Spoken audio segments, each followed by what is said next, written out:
मुंबईत एक मोठी दुर्घटना घडली आहे. मुलुंड येथे सुरू असलेल्या मेट्रो बांधकामाचा स्लॅब कोसळला आहे. हा स्लॅब दोन गाड्यांवर कोसळला.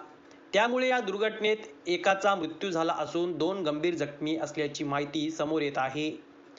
यावर आता राज्याचे मुख्यमंत्री देवेंद्र फडणवीस यांनी दुःख व्यक्त केलं आहे. त्यांनी या घटनेची पूर्ण चौकशी करण्याचे आदेश दिले आहेत. मुंबईतील मुलुंडच्या फायर ब्रिगेडजवळ ही घटना घडली आहे.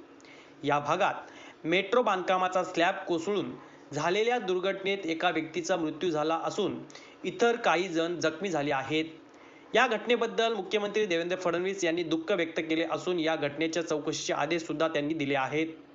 मृत्यूच्या वारसांना 5 लाख रुपये आर्थिक मदत राज्य सरकार देईल आणि जखमींच्या उपचाराचा खर्च राज्य सरकार करेल. जखमींच्या प्रकृतीत लवकर सुधारणा व्हावी अशी प्रार्थना यावेळी मुख्यमंत्री देवेंद्र फडणवीस यांनी केली आहे.